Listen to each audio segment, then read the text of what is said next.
Now, UKIP's new leader will be announced later this morning. It means Nigel Farage's third spell as leader of the party will come to an end. So, who do party members and voters want to take over as the next leader, and will they hold the same attraction as Nigel Farage? Here with us this morning, the UKIP MEP for the East of England, Tim Aker, and a group of UKIP members and voters. Welcome, all of you. Thank you very much for coming on the programme. Mr Aker, first of all, who do you want to be the new leader, and what should their focus be?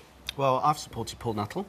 I think he's the best one to take us forward. He's got the experience within the party to see UKIP into its next stage. You know, we've won the referendum. We've got to make sure Brexit means Brexit, but also we've got to win council seats and get into Westminster and get more MPs next time. And with Labour in disarray, I mean, this is the Labour Party that would rather talk about Castro than council housing. You know, they're not talking about the issues the working class voters want their politicians to talk about. You've experienced a little bit of disarray yourself in your party in the last few weeks. Yeah, well, but we've seen worse. I mean, we survived Kilroy. Well, we survived that, we can survive anything and bounce back. Some of our audience won't know who on earth Kilroy is. But a lot of people will. And, you know, we've been winning by-elections. You know, on the day of the altercation, we won a by-election in Hartlepool. So where we're organised and where we're active, we're doing really well.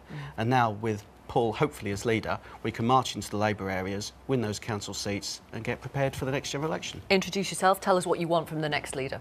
OK, I'm Tricia Gulliver. I come from Bromley. I'm a member of the Bromley Committee for UKIP.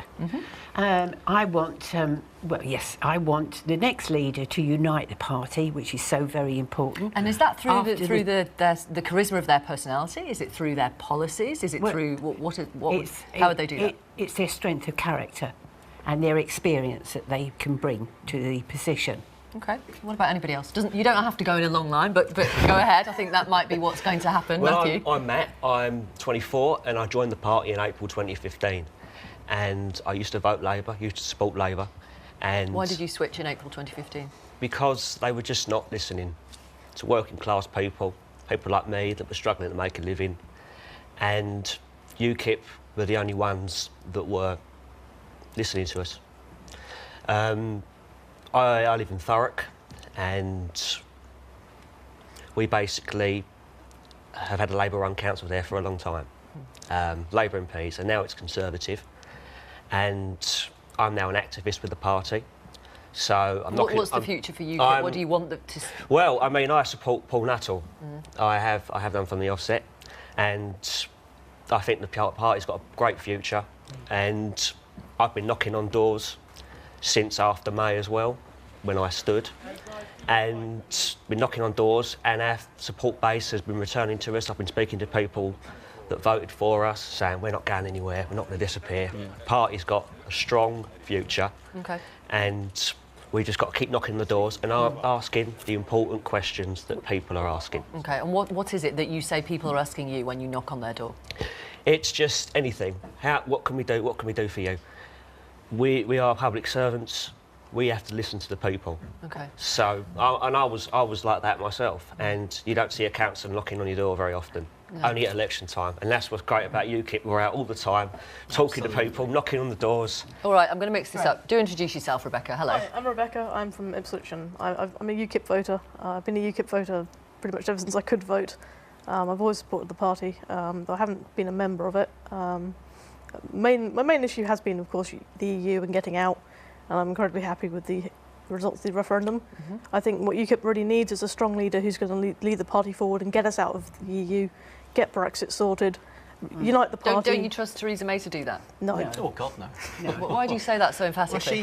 Well, she was atrocious. She couldn't when she was Home Secretary. She couldn't manage the borders. So how can she manage Brexit? And she's saying it's keeping her awake at night. I recommend Gerard Batten's pamphlet on this: How to Get Britain Out of the EU in a Week. Repeal the 1972 European Communities Act. None of this dancing around Article 50. Job done. Exactly. What's she waiting for? Does She's not Theresa May. She's Theresa Maybe. Does that not reflect the fact that when you're Prime Minister, actually, something like taking the UK out of the EU is slightly more complicated than you've just made it sound? No, it's complicated because they want to make it complicated. They want to draw this on, want to draw this out, and frankly, just get on with it. For what purpose? Well, to just grind everyone down, to grind everyone's willpower down. But we're not going away, are we? No, absolutely not. And she was a Remainer. So what? So you think she's going to change that completely like that? Because 17 million people said we want to leave. 17.4 million, yes, they did.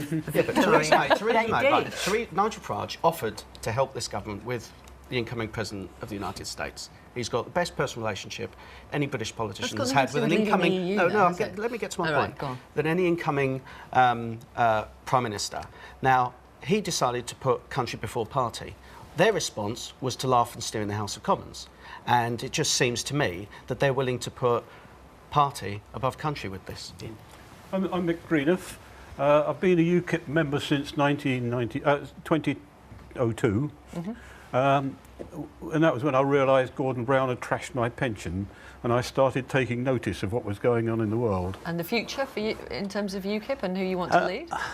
I voted for Paul Nuttall. Right. On the basis of his experience.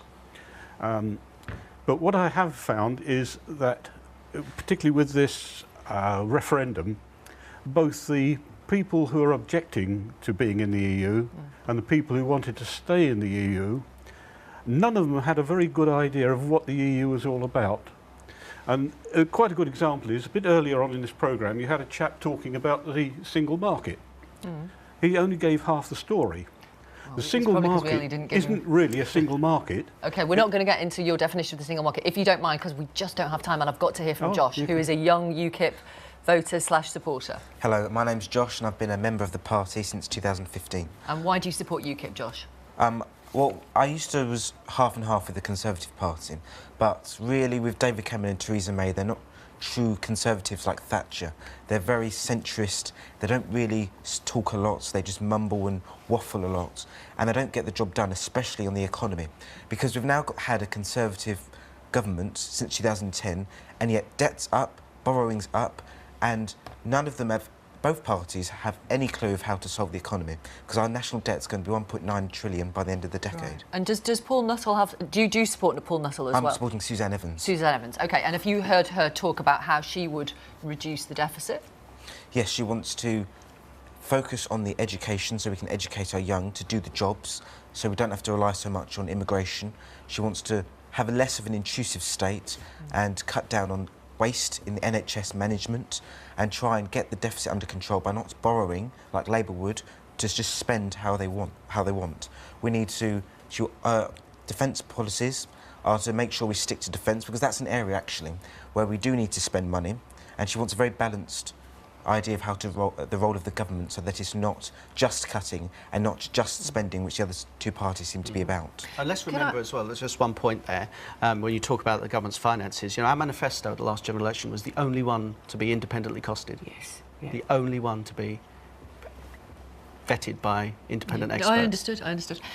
Let me ask you about the story today, which Norman Smith was talking about, which is this idea that, although the government says we will automatically come out of the European Economic Area when we leave the EU, actually one or two lawyers are saying there's got to be a formal process and Parliament should be given the chance to trigger that as well.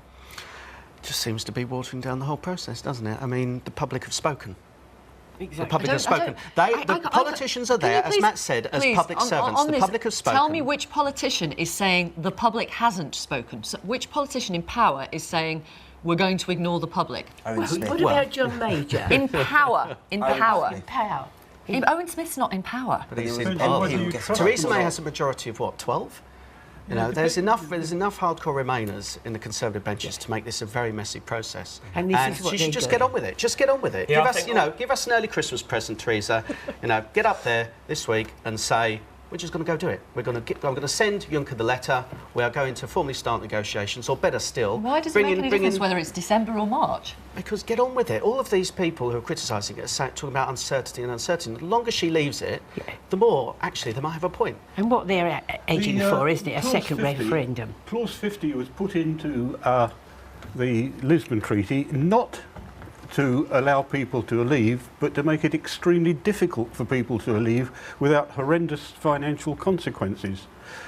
The simplest thing is to cut the Gordian knot and repeal the 72 Act. Okay. It was brought in by blatant lies by Ted Heath to Parliament and the country. Strictly speaking, it shouldn't be legal. OK. Thank you all very much. Thank you for coming on the programme. Thank you. Your views welcome. Let me